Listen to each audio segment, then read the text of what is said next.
and welcome to the Pragmatic Product Chat series, where we tackle the biggest challenges facing today's product management, product marketing, and other market and data-driven professionals with some of the best minds in the industry. I am Rebecca Calageris, Vice President of Marketing and Product Strategy at Pragmatic Institute, and your host for this episode. Today, we're going to talk a little bit about what you can learn about pricing from win-loss and how the answers you might find may be vastly different than they appear on the surface. And to help me do this is Spencer Dent, founder of Clozd, win-loss services and technology firm that has performed and reviewed thousands of win-loss reports and analysis and has just some great insights in this area. Welcome, Spencer. Thanks for having me. Super excited to do this. As I was telling you, this is like one of my favorite topics because it's always the easiest topic to blame a loss on and never the reason why you win. We always win because right. And I think that's it, right? Everybody's like, oh, it's very common that the reason we lost is because our pricing is too high. And that is frequently the item checked in your CRM from your salesperson, right? But that is just like a surface answer. And there's so much to kind of unpack and uncover in that area. And I know you've got kind of lots of thoughts about what that is. But first, just from a context setting perspective, tell everyone listening a little bit about yourself and Clozd. Yeah, so Clozd, we founded Clozd. It's almost been 5 years. We've been doing this. We work with over 100, probably close to 200 now, different B2B companies and what we do is we help them figure out why they win and lose deals. So we help what we provide is a platform that plugs into your CRM. We can automatically trigger win-loss surveys or win-loss interview invitations that we then go conduct on your behalf. We synthesize all that feedback back together, deliver it back to your organization. So in doing this, I personally have done thousands of win-loss interviews myself across our clients. And it's been great. We're growing a ton. We're finding that this is like the next frontier for B2B companies, just like NPS became a really important metric for companies in the B2C space over the last 10 years. Understanding your win rates and why they are trending, how they're trending, and why you win and lose is becoming more and more prevalent across B2B organizations. And we're here to help companies solve that. My background prior to Clozd is I worked at a feedback company called Qualtrics. And prior to that, I worked at Bain & Company. So I work a lot on the delivery side of our business, helping our clients get the insights they need through our platform and through our interviewing process. So super excited to talk about this because it's one of my favorite topics. Yeah. And win-loss is one of my favorite topics. And you and I know we've talked about this a lot, right? It is one of the most important things I think that we teach about is win-loss and what it can uncover about your organization that you don't understand in both of those perspectives. And I think it's still an area where I know you've seen growth and we've seen more people do it, but there's still so much opportunity for people to do it. And part of that power is we're going to talk about like getting, peeling that onion and getting to that next layer of what does it really mean when someone says we lost because of price. Yes. Right. So let's talk about that. Let's talk when they say they lost by price, obviously that's true. 100% true. Yeah. 100%. Well, the first thing that you need to peel the onion on there is ask yourself the question of who's answering that question, right? If a sales rep is saying it's price, let's assume that the sales rep is, being honest. That's what they've heard from the customer. Okay. Well, then let's assume that the customer was also honest and said that it's price. You still can't do anything with that generic vanilla statement of we lost on price. Like, what does that actually mean?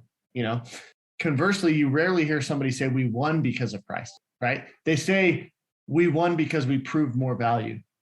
Mm-hmm. We won because they were more confident in our product, and that we won because of the incredible demo that we provided. So, when you hear the term we lost on price, never take that as like a good enough answer. You have to peel the onion.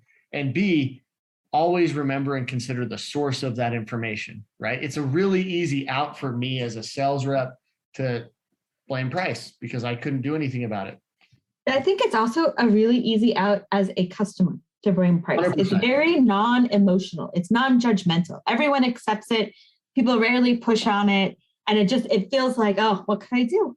It was too expensive, right? Totally. And this is an interesting thing that we find in our business is if you and I were having a conversation about this and I was asking you, like, tell me why you decided to go with another vendor, and you might say price, but sometimes you haven't even, as the buyer, you haven't actually put it into your head and processed it. So as I'm asking you questions about why you did what you did, you say, well, there was a pricing component, but then as I ask you about it, what was it about pricing, new things surface that are related or adjacent to pricing that you actually can do something about. So that's important is even it's a lazy answer. And so you have to, do some work to uncover the real answer of what it is and why they did what they did. If price is the reason they lost, price oftentimes, depending upon certain components of it, the right detailed level of answer can also be the reason you win. But everything has a price. So saying it was price doesn't really help you. And one of the things that you talk about, which I think is really important, right, is the price right for this person, this persona, this need, right? Yes. A price is not universal. There are things that you would spend money on that I would not. Beard wax, for those of us, you guys can't see it, but it might be a thing for Spencer, but right? But right. So there is a market, product, and price connection that I think you guys uncover quite a bit. Yeah, totally. So one of the first things I would say is when you think of price, you have to think of how much value, what am I getting for this, right? What did the buyer actually think they were getting for it? And the way, and that can be nebulous sometimes in B2B transactions, because what I'm getting for this is oftentimes referred to as like, what is my ROI? Like, what am I going to get back? But what does that actually mean? Oftentimes there's hard dollars tied to it. Like, if I buy this solution, it will reduce my need to hire X number of people, and I can translate that to Y amount of dollars. And that is less than the amount of buying this solution. Therefore, I'm going to do it because I can quickly justify an ROI. Sometimes there's soft benefits that are hard to equate, though, too. And so sometimes we see, you talk about fit, what you're doing is you're trying to solve a problem and bring the value. Sometimes, if you sell value hard enough and well enough to somebody, you can see somebody say, oh, this this solution that I'm buying is actually going to make my life way easier. Right? It's end of the quarter.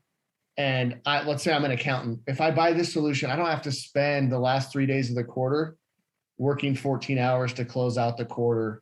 And that's good for me because then I stop missing my child's soccer games or, whatever it happens to be. So there's a value component there. And so you can show these things through, ROI calculators, through case studies, through customer testimonials, whatever. But at the end of the day, it's what do you have to believe?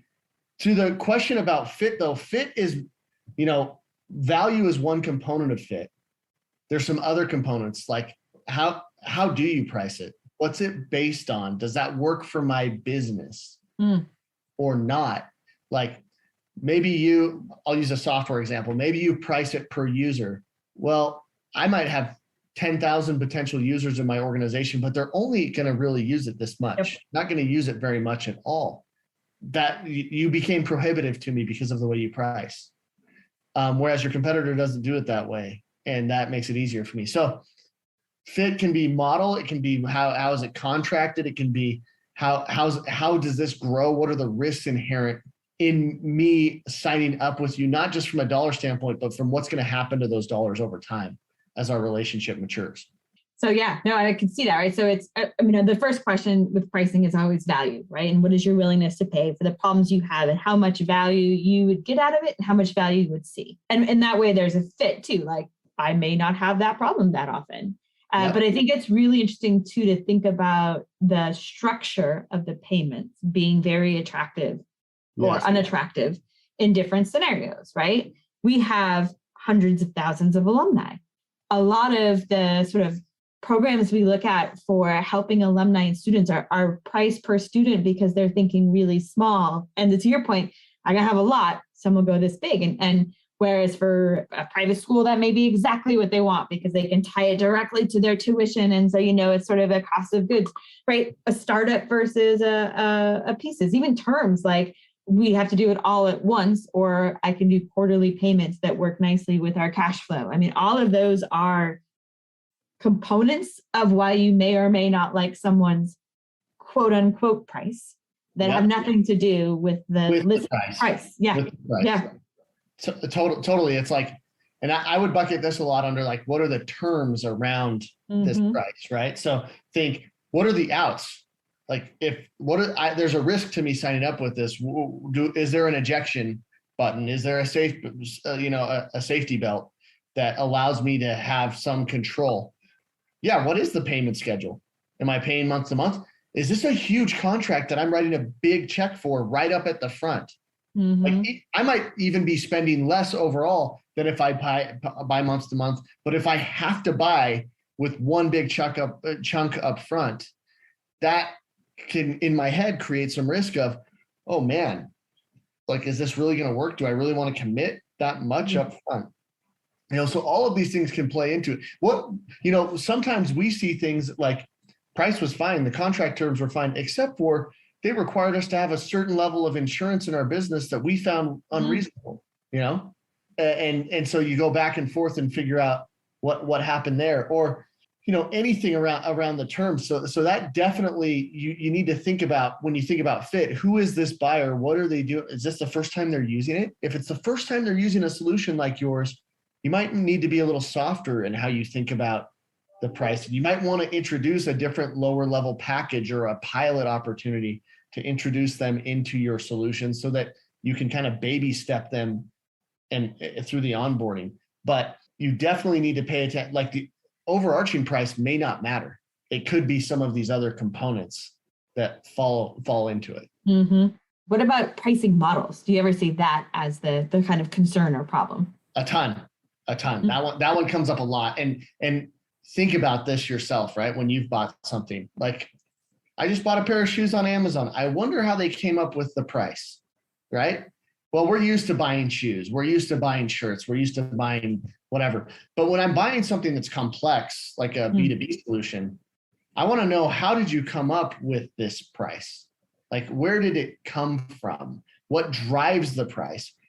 The more you can be clear with a customer about, this is how the price came up and this is why we price the way we price, that actually helps you establish a level of trust with them, right? Like, especially if it makes sense, right? Yeah. If it's like, we price per user because X, Y, and Z. We price per user because we find that the more users that we have in this, the more it drives up our cost to host all of the different data they may be collecting, whatever it happens to be, or we charge by the amount of data we host, or we charge by, the number of alerts or whatever it happens to be.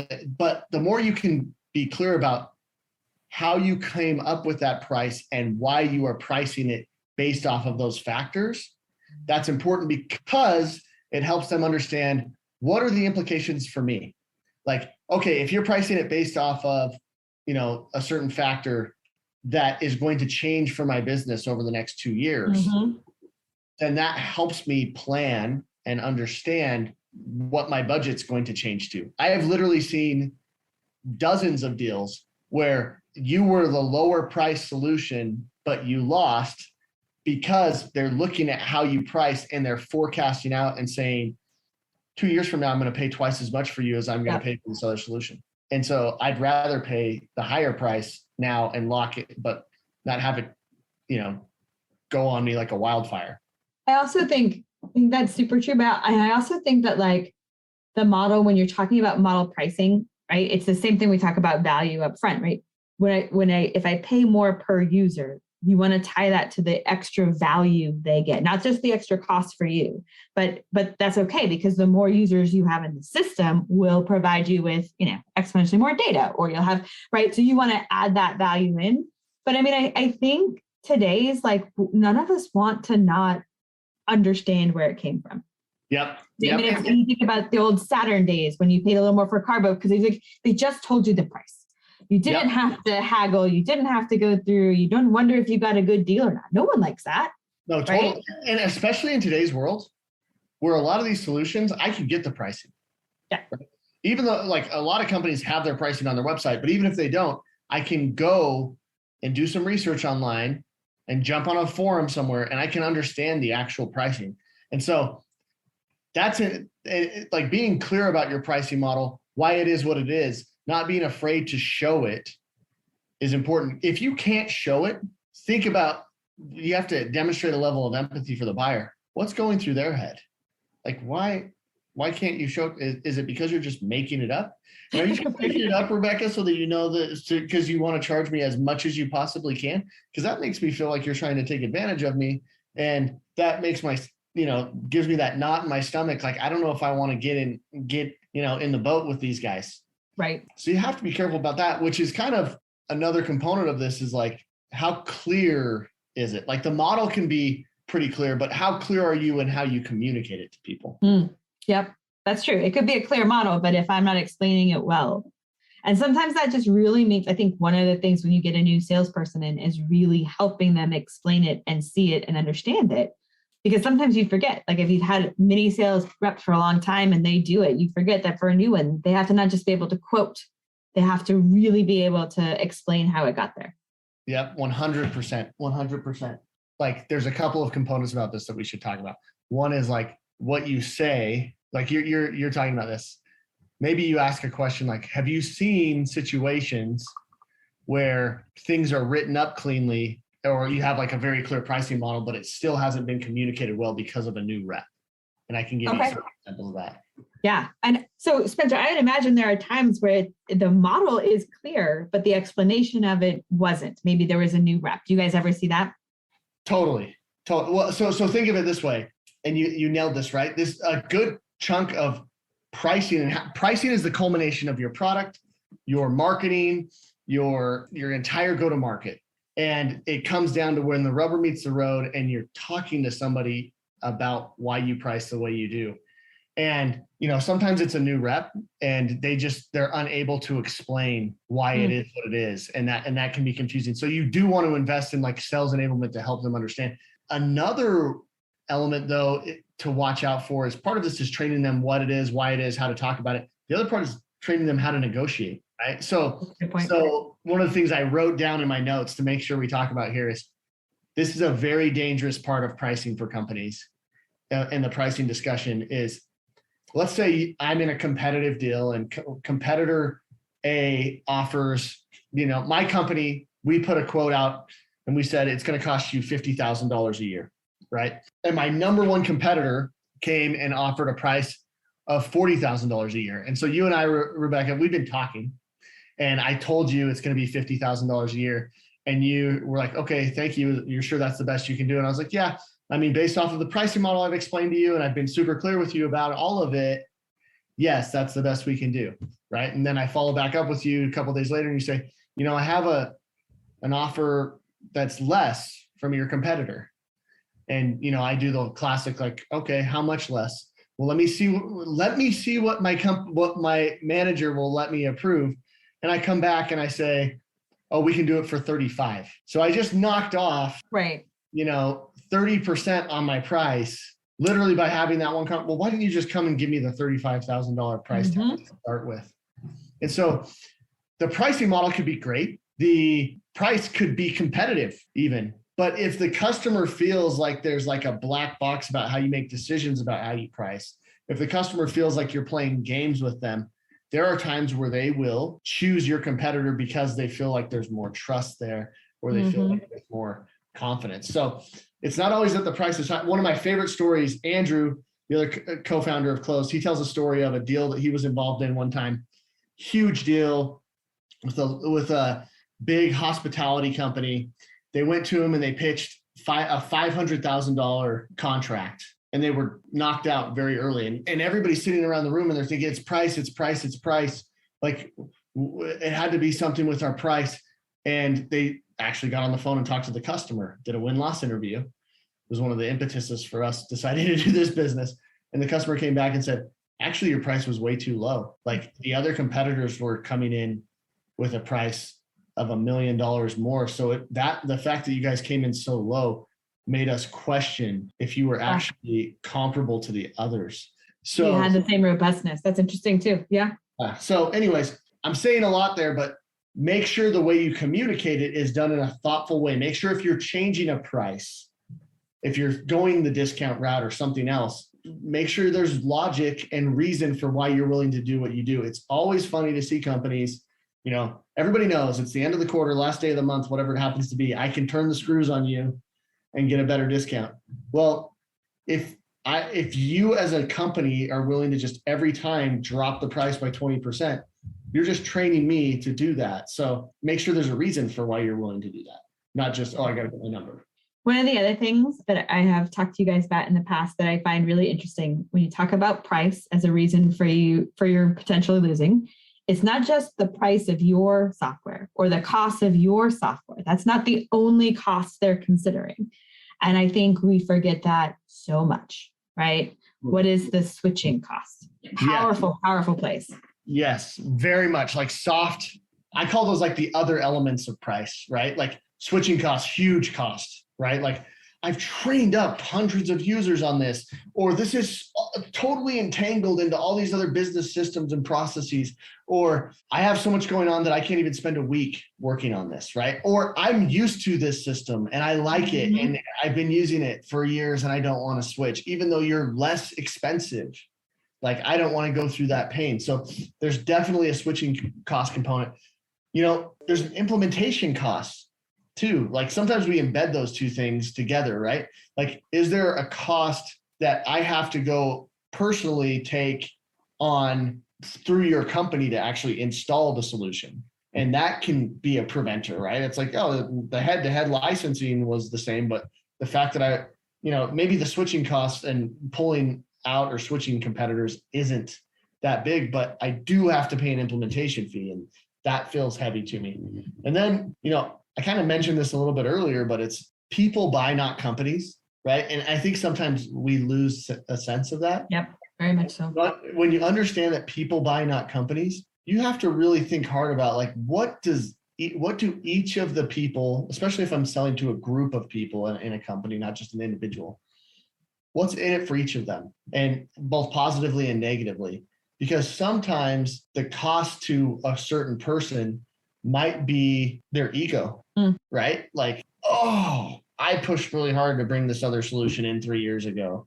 I look stupid if we now choose a different solution. I'm having a hard time with this, if that makes sense. So you're totally right. Switching costs are huge. Be mindful of the switching costs of the company and the stress and effort it's going to put on the rest of the organization to whether they're switching or whether they're doing it for the first time.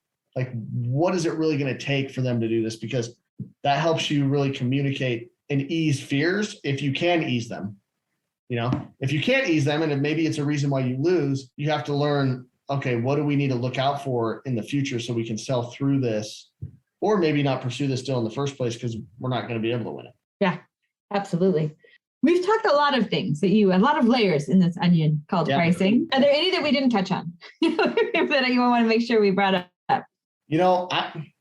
Pricing if I step back and I look at this from like the win-loss lens, if we're running a program on our platform for clients and we're seeing, there's a sales training issue, like the sales team doesn't listen very well and we need to train them on how to do better discovery, better, messaging, or maybe there's a product issue. You have a UI, UX, or your integrations don't work well, or you're missing certain functionality.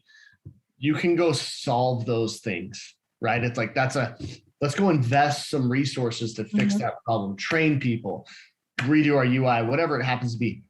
Pricing is always nuanced. That's why you can't listen to it was price, because the answer to it was price, if you take it at that level, is okay, we have to lower our price.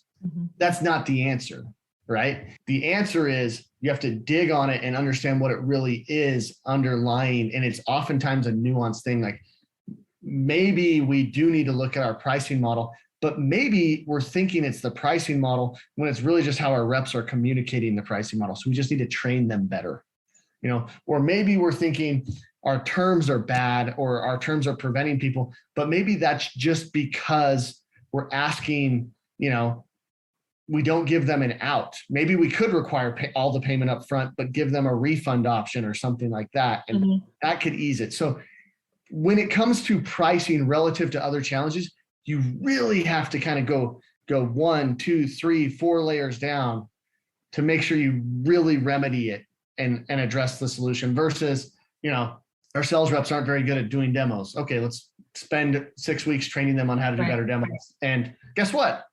All of a sudden our sales reps are good at doing demos and we all feel good about it. This is more, oftentimes the knee-jerk reactions to pricing challenges are wrong because you don't holistically understand the underlying root cause problem.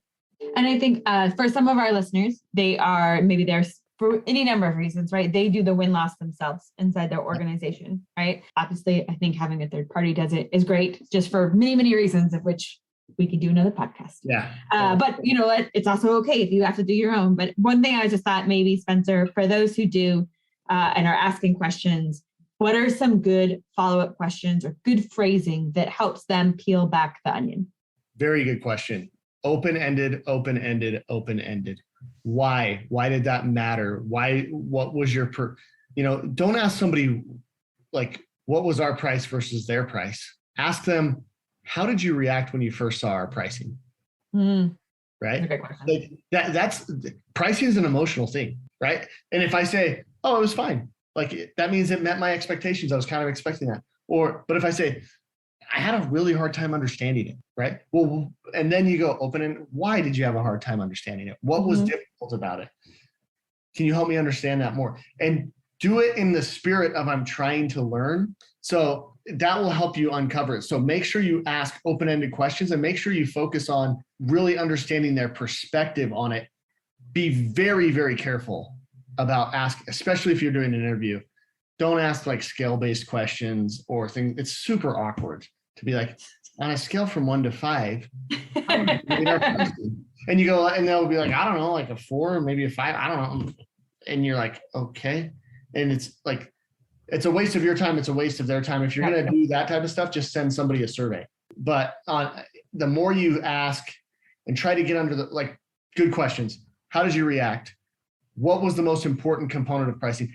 What were the most significant levers of value that you saw in our solution? Where did you think there was the most value? Where did you feel like maybe there wasn't as much value as you expected? Like how would you make, like one of my favorite questions is, how did you make a case to the rest of the business for why you should spend money on this solution? Oh, wow. Great questions. Like, because that's not it was good. Right?